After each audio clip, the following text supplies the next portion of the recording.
کا مہینہ ہے. ایک بات آپ کو سنانا چاہتا ہوں.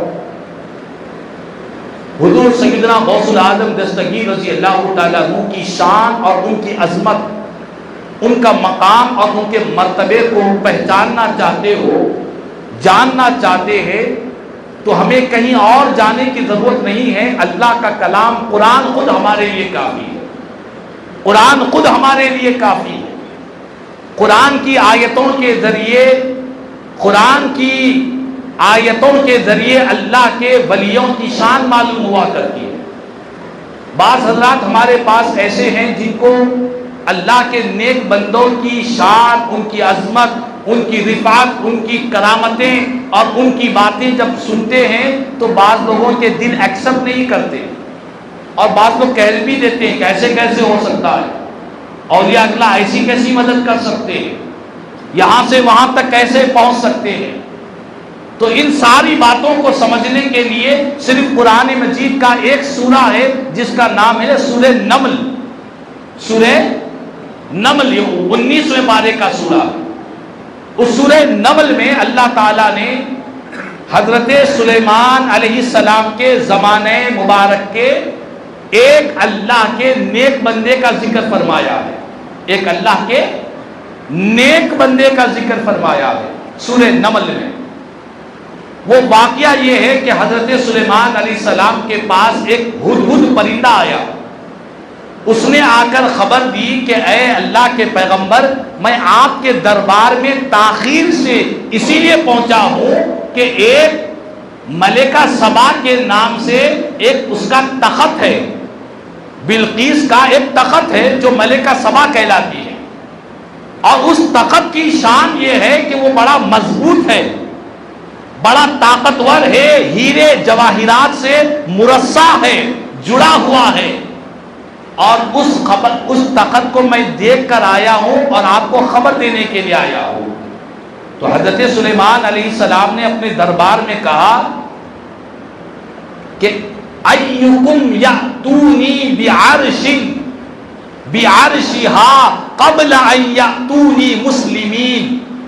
اے میرے درباریوں، آپ کے دربار میں انسان بھی ہوتے، جنات بھی ہوتے، چرند بھی ہوتے، پرند بھی ہوتے.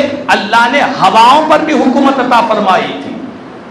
آپ نے کہا کہ اے میری درباریوں، تم میں سے کون ہے جو بلقیس کے مضبوط وزنی تخت کو میرے دربار میں لا کر پیش کر دے.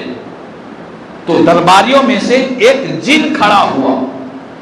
اس نے کہا، قرآن کہتا ہے قال عفریت من الجن انا آتیک بہ قبل ان تقوم من مقامک وانی علیہ لقوی امین. اس مضبوط جن نے کہا کہ اے اللہ کے پیغمبر، میں بلقیس کا وہ جو مضبوط وزنی تخت ہے جو گھر کے پیچھے نہیں ہے، دربار کے پیچھے نہیں ہے، سینکڑوں میل کی دوری پر ہے، اس تخت کو میں آپ کے دربار میں لاؤں گا. کیسے؟ آپ کا دربار ختم ہونے سے پہلے آپ کے سامنے پیش کر دوں گا. ایک دن دو دن نہیں لگاؤں گا، آپ کا دربار برخاست ہونے سے پہلے آپ کے دربار میں پیش کروں گا. حضرت سلیمان علیہ السلام نے کہا کہ نہیں، مجھے اتنی تاخیر بھی نہیں چاہیے، مجھے اس سے جلدی وہ تخت چاہیے. تو قرآن کہتا ہے قال الذی عندہ علم من الکتاب انا آتیک بہ قبل ان یرتد الیک طرفک.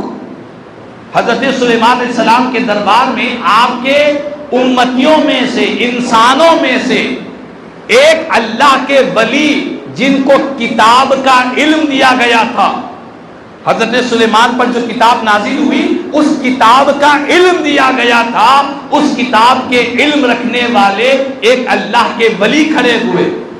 اللہ کے ولی کھڑے ہوئے. انہوں نے کہا اے اللہ کے پیغمبر، اے اللہ کے نبی، میں وہ سلیمان علیہ السلام بلقیس کا جو تخت ہے اس تخت کو آپ کے دربار میں پیش کروں گا. کتنے ٹائم میں؟ فرمایا آپ کے پلک جھپکنے سے پہلے آپ کے سامنے پیش کر دوں گا. آپ کے پلک جھپکنے سے پہلے اتنا وزنی سینکڑوں میل کی دوری پر اتنا بڑا تخت ہے، حضرت سلیمان علیہ السلام کے زمانے کے ایک اللہ کے ولی کہہ رہے ہیں پلک جھپکنے سے پہلے پیش کر دوں گا۔ یہ بات میں ان لوگوں کے لیے کہنا چاہتا ہوں جن کو اللہ کے ولیوں کی شان، ان کی کرامتیں، ان کا دل قبول نہیں کرتا۔ دیکھو قرآن بیان کر رہا ہے، اور ان کا نام کیا تھا؟ ان کا نام سیرت نگاروں نے بیان کیا، حضرت عاصم بن برقیہ ان کا نام تھا۔ حضرت عاصم بن برقیہ یہ کون سے زمانے کے ولی ہے؟ حضرت سلیمان علیہ السلام کے زمانے کے ولی ہے۔ دربار سلیمانی، امت سلیمان کی ولی کی یہ شان ہے، تو امت محمدیہ کے ولیوں کی شان کا عالم کیا ہوگا؟ کون اندازہ لگا سکتا ہے؟ سلیمان علیہ السلام کے زمانے کے جو امت ہے اس سے کئی گنا افضل اللہ نے امت محمدیہ کو عطا فرمایا ہے۔ اور امت محمدیہ میں جتنے اولیاء کرام ہیں، اللہ ان ولیوں کو کیسا پاور عطا نہیں فرمایا ہوگا۔ جب ولیوں کی یہ شان ہوگی تو غوث پاک جو سارے ولیوں کے سردار ہے، اللہ انہیں کیسی شان عطا نہیں فرمایا ہوگا۔ تو بات سمجھنے کی ہے، سمجھنا چاہے، بات ماننے کی ہے، اگر ماننا چاہے۔ قرآن کی آیتوں سے ایک ولی کا پاور اللہ بتلا رہا ہے کہ دیکھو جو میرا ہوتا ہے میں ساری کائنات کو اس کے تابع کر دیا کرتا ہوں۔ من کان للہ کان اللہ لہ، جو بندہ اللہ کا ہوتا ہے اللہ بھی اس کا ہو جایا کرتا ہے۔ اس کے ہاتھ، پیر، آنکھیں، زبان، ولی کے اعضائے بدن میں اللہ پاک ایسا پاور رکھتا ہے، وہ یہاں بیٹھ کر ہزاروں میل کی دوری پر لوگوں کی باتیں سن بھی لیا کرتا ہے، لوگوں کی مدد بھی فرمایا کرتا ہے۔ تو میرے غوث پاک کی شان کا عالم کہنے والوں نے کہا، واہ غوث کیا مرتبہ ہے بالا تیرا، اونچے اونچوں کے سروں سے قدم ہے اعلیٰ تیرا، سر بھلا کوئی کیا جانے کیسا ہے تیرا، اولیاء ملتے ہیں آنکھیں وہ ہے تلوہ تیرا، کیا دبے جس پہ ہو حمایت کا پنجہ تیرا، شیر کو خطرے میں لاتا نہیں کتا تیرا۔ میرے غوث پاک کی ایسی شان ہے، قسم اللہ کی لاکھوں سہاروں کا سہارا ہے، غلام غوث اعظم بے سہارا ہو نہیں سکتا۔ تو آج ہم سب کو اللہ کے ولیوں کی شان کو، ان کی عظمتوں کو تسلیم کرنا چاہیے۔ حدیث قدسی ہے، اللہ پاک فرماتا ہے جس نے میرے ایک ولی سے دشمنی کی میں اس سے اعلان جنگ کرتا ہوں۔ خالق کائنات کہہ رہا ہے میرے ولی سے ذری سی دل میں عداوت ہے، میں اس سے اعلان جنگ کرتا ہوں۔ تو بہرحال یہ مہینہ حضور غوث پاک کا مہینہ ہے، اور ہم سب کو سرکار غوث پاک کی جہاں عظمتیں ہم مانتے ہیں، وہی میرے غوث پاک کی سیرت بھی ہمارے لیے، آپ کی تعلیمات بھی ہمارے لیے مشعل راہ ہے۔ حضور غوث پاک فرماتے ہیں کہ دو اللہ کی بارگاہ میں دو عمل میں نے دیکھا ہے خدا کی بارگاہ میں سب سے زیادہ محبوب اور مقبول عمل، دو عمل ہے۔ یوں تو ہر نیک عمل اللہ کو محبوب ہے، ہر نیک عمل اللہ کو مقبول ہے، لیکن میرے غوث پاک فرماتے ہیں میں نے جو دیکھا ہے وہ یہ ہے کہ دو عمل اللہ کے پاس سب سے زیادہ محبوب ہے، سب سے زیادہ مقبول ہے۔ وہ دو عمل کون سے ہیں؟ حضور غوث پاک فرماتے ہیں کہ پہلا عمل یہ ہے کہ لوگوں کو کھانا کھلانا، خدا کے بندوں کو کھانا کھلانا۔ اسی لیے آپ دیکھیں کہ جب بھی 11ویں شریف کا مہینہ آتا ہے، میرے غوث پاک کا جیسا فرمان ہے اسی فرمان کے مطابق گلی گلی لوگوں کو کھانا کھلایا جاتا ہے، گلی گلی غوث پاک کے 11ویں شریف کا اہتمام ہوتا ہے۔ میرے غوث پاک فرماتے ہیں لوگوں کو کھانا کھلانا یہ ایسا عمل ہے کہ اللہ کے پاس بہت زیادہ پسندیدہ عمل ہے۔ اور دوسرا فرماتے ہیں حسن اخلاق، اچھے اخلاق۔ یاد رکھ لیں ہمارے بزرگوں نے کہا کہ اچھے اخلاق کی اتنی بڑی اہمیت ہے، حسن اخلاق کی اتنی بڑی اہمیت ہے۔ ہمارے بزرگوں نے کہا کہ تم دنیا میں آئے تھے، تمہارے آنے کے وقت میں تم روتے ہوئے آئے تھے، سارا خاندان تمہارا ہنس رہا تھا، خوشی کے مارے سارا خاندان، سارے محلے والے، ماں باپ، دادا دادی، نانا نانی سب ہنس رہے تھے کہ آنے والا بچہ روتے ہوئے آیا ہے، مطلب زندہ پیدا ہوا ہے۔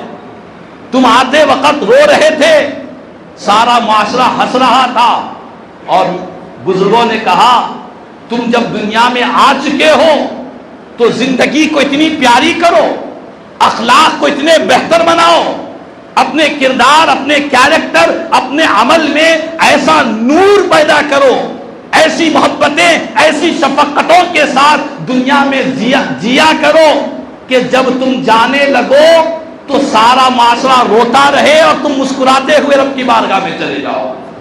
سب لوگ تمہارے اخلاق کو یاد کر کے، تمہاری نیکیوں کو یاد کر کے، تمہارے حسن اعمال کو یاد کر کے، تمہاری ملنساری کو یاد کر کے، تمہاری محبتوں اور شفقتوں کو یاد کر کے سارے خاندان والے، محلے والے، بستی والے، جو لوگ تم سے ملاقاتی ہے، سب تمہارے اچھائی کے ساتھ یاد کر کر روتے رہے اور تم مسکراتے ہوئے رب کی بارگاہ میں پہنچ جاؤ۔ تو یہ حسن اخلاق کی تاثیر ہے۔ انسان کی زندگی کا کوئی بھروسہ نہیں۔ آج ہم اپنے معاشرے میں دیکھ رہے ہیں کہ انسان معمولی باتوں کے لیے لڑائی جھگڑے، انانیت، تکبر، غرور، میں پن، انسان کے اندر بلا وجہ کے خاندانوں میں جھگڑے، محلوں میں جھگڑے، پڑوسیوں میں جھگڑے، رشتہ داروں میں جھگڑے، بد اخلاقی اتنی بڑھ چکی ہے کہ ہم ذری سی بات پر اپنی بد اخلاقی کا اظہار کرنے لگتے ہیں۔ لیکن یاد رکھ لے، میرے غوث پاک فرماتے ہیں کہ اگر تم کامیاب ہونا چاہتے ہو اللہ کے دربار میں، میرے پاس حسن اخلاق سے بڑھ کر کوئی عمل نہیں ہے۔ اور سارا تصوف، بزرگوں نے کتابوں میں لکھا ہے، سارا تصوف اور طریقت، یہ جتنی باطنی کمالات ہیں، ان سب میں سب سے اونچا درجہ اگر کوئی ہے تو حسن اخلاق کا درجہ ہے، اچھے اخلاق کا درجہ ہے۔ جس انسان کے اخلاق اچھے ہوتے ہیں وہ انسان مخلوق کو بھی محبوب ہوتا ہے، خالق کو بھی محبوب ہوا کرتا ہے، وہ بندوں کا بھی پیارا ہوتا ہے، رب کا بھی پیارا ہوتا ہے۔ تو آج ہم سب کو چاہیے کہ اپنے اخلاق کو بہتر بنانے کی کوشش کریں۔ ہماری مزاجوں اور طبیعتوں میں جو بد اخلاقی کی روش پڑ رہی ہے، اس بد اخلاقی کو روکیں۔ اللہ پاک نے قرآن مجید میں ارشاد فرمایا، تبارک الذی بیدہ الملک وہو علی کل شیء قدیر الذی خلق الموت والحیاۃ لیبلوکم ایکم احسن عملا۔ اللہ پاک فرماتا ہے کہ اللہ کی ذات پاک ہے، جس کے دست قدرت میں ساری بادشاہت ہے، وہ ہر چیز پر قدرت رکھنے والا ہے۔ اللہ کی شان وہ ہے کہ اس نے موت کو بھی پیدا کیا اور زندگی کو بھی پیدا کیا۔ مالک پیدا کیوں کیا؟ موت کیوں پیدا ہوئی؟ زندگی کیوں پیدا ہوئی؟ تو قرآن جواب دے رہا ہے، اسی لیے پیدا کیا تاکہ تم کو آزمائے، تمہارا امتحان لے کہ تم میں سے کون اچھے اعمال کیا کرتا ہے، کون حسن عمل کا، نیکیوں کا ذخیرہ لے کر خدا کی بارگاہ میں جاتا ہے، کون اللہ کو راضی کرتا ہے، کون دنیا کی رعنائیوں میں، دنیا کی چمک دمک میں کون گم ہو جاتا ہے۔ اللہ نے تمہاری آزمائش کے لیے موت و حیات کو پیدا کیا ہے۔ تو ہم سب کو، اور میری اور آپ کی کامیابی اسی میں ہے، ہم اچھے اعمال سے رشتہ جوڑیں۔ دیکھیں آپ، ہمارے محلے میں ایک کے بعد دیگرے مسلسل انتقال ہوتے چلے جا رہے۔ حال ہی میں ہمارے مسجد کے صدر صاحب سید شاہ عماد اللہ قادری صاحب کا انتقال ہوا، اور آج ہمارے سرپرست اعلیٰ آپ کے اہلیہ محترمہ کا وصال ہوا۔ یہ سب انتقالات اور یہ واقعات ہم سب کے لیے عبرت ہے، ہم سب کے لیے نصیحت ہے کہ اے خدا کے بندو، تم آج زندگی گزار رہے ہو، تم بھی اس دنیا میں ہمیشہ نہیں رہو گے، تم بھی آنے والوں کے لیے نصیحت بنو گے۔ اسی لیے ہم سب کو چاہیے کہ ان مرحومین سے نصیحت حاصل کریں، عبرتیں حاصل کریں، اپنی زندگیوں کے اندر اللہ کا خوف پیدا کریں، نبی کی محبت پیدا کریں، حضور سے رشتے کو جوڑیں، یہ موبائل فون میں اوقات برباد نہ کریں، جتنا ہو سکا اچھے کام کرتے ہوئے زندگی گزارے۔ زندگی آمد برائے بندگی، زندگی بے بندگی شرمندگی۔ اللہ نے زندگی دی ہے، اپنی بندگی کے لیے دی ہے، مصطفیٰ کی غلامی کے لیے اللہ نے زندگی دی ہے۔ جس زندگی میں خدا کی بندگی نہ ہو، جس زندگی میں مصطفیٰ جان رحمت کی وفاداری نہ ہو وہ زندگی زندگی نہیں، وہ بہت بڑی شرمندگی ہے۔ اللہ تعالیٰ سے دعا ہے کہ اللہ پاک اپنے کرم سے جتنے احباب آج یہاں بیٹھے ہیں اللہ ہم سب کو اپنی اپنی موت کو یاد کرنے کی توفیق عطا فرما، اور بالخصوص حضرت سراج بابا صاحب قبلہ جو ابھی بغداد شریف سے یہاں تشریف لائے ہیں، اللہ پاک ان کے آنے کو اپنی بارگاہ میں قبول فرما لے، اور ہمارے سرپرست اعلیٰ کو اللہ اور آپ کے تمام لواحقین مرحومین کو اللہ سب جتنے لواحقین اللہ سب کو صبر جمیل عطا فرما دے۔ اللہ پاک اس مبارک محفل کو اس جمعہ کی برکتوں سے اللہ ہم سب کی زندگیوں میں خیر و برکتیں نصیب فرمائے، ہمارا ایمان بھی اللہ خاتمے فرمائے، ہمیں کلمے کی موت عطا فرمائے، ہمیں نیکیوں والی زندگی عطا فرمائے۔ مالک جو کچھ بھی کہا گیا سنا گیا کہنے سننے سے زیادہ مجھے ہم تمام کو عمل کی توفیق عطا فرما، آمین ثم آمین۔ خدا الحمدللہ رب العالمین۔